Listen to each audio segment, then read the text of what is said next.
Hey, good morning, everyone. Riley Foster, Foster's Custom Steel. You probably don't know what you're looking at right there, but I'm going to flat tell you. May 19th, we went up Thursday to the Mountain House and finished the plumbing, electrical, and sheetrock. And that way we can, and skim coated the sheetrock, and that way we can finish it up and paint it hopefully real soon. Get the furniture back and get the house ready for the family reunion. And my niece is getting married up there, and I think they're going to have a gathering or something at the house. But anyway,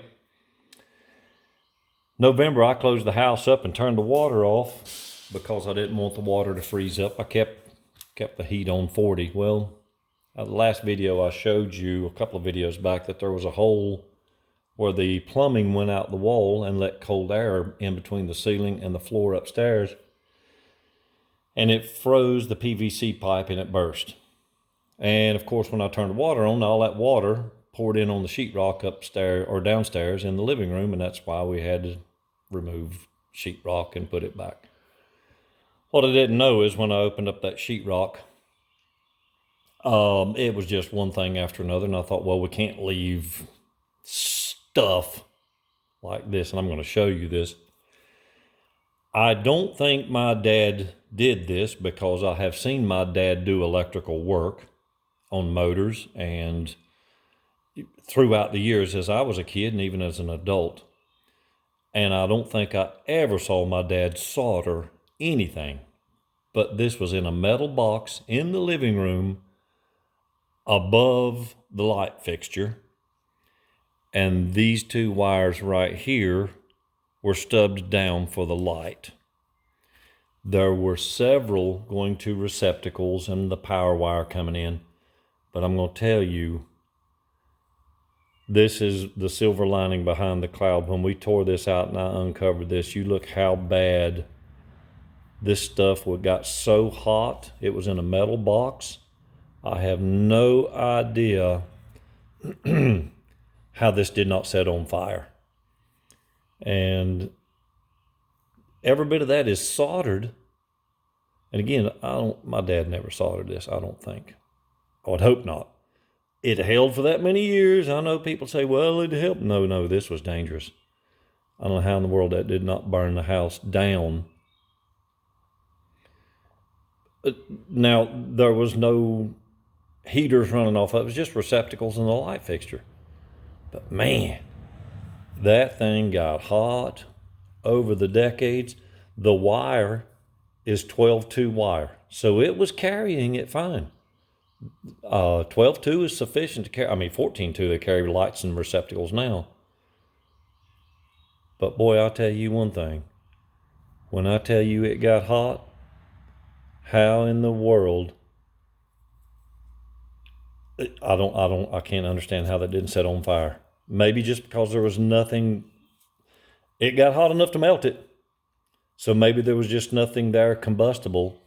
This paper was wrapped in the insulation, and I'm not quite sure. Robert Lamar went up and rewired it for me because I did not. I can rewire some stuff, but I didn't want to jump into this and get something wrong. So he obviously Robert Lamar did not solder the next wires that went in there. So he took care of that. We got all the sheetrock and stuff done and got it finished up. But I wanted to do a video on this. Hey, do you think this will pass code today? I've never, ever seen anything like that ever in my life. And had the plumbing not burst and made me take that sheetrock out, I would have never gotten into that light fixture. Look at that. And all this tape, every bit of that tape it had to have been way past the 50s when that was done. They soldered these wires together, soldered them on there. That one there's loose, look at that. Just twisted them around each other, soldered them on, and wherever it burnt, they taped it. Now, I'm going to tell you, I don't think that was burnt with the solder torch. I think this was probably soldered with a soldering iron. And you can see they really did not get it hot enough to melt the solder and make a good connection. They just globbed it on there, twisted it up nice and tight. You think about resistance, electrician knows what I'm talking about. Oh my goodness. How in the world did that not set that house on fire? I will never understand. But there you go. You buy an old house, you buy what goes with it, and thank goodness we found that. So we moved the light fixture so we didn't have to do a bunch of splicing that we didn't want to do. And again, all the wire is in really good shape. I mean, this is really good 12-aught wire, really strong. It wasn't melted or anything, just right there in that box. And this was a maximum 2-inch deep box, a little 4x4 ceiling light box, metal box.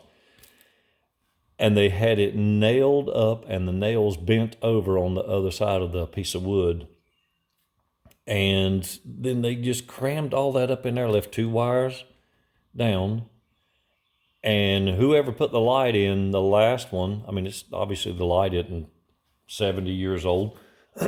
Whoever put the light in did not do anything but use the 2 electrical wires, and all of it was up in that black box. You couldn't see it.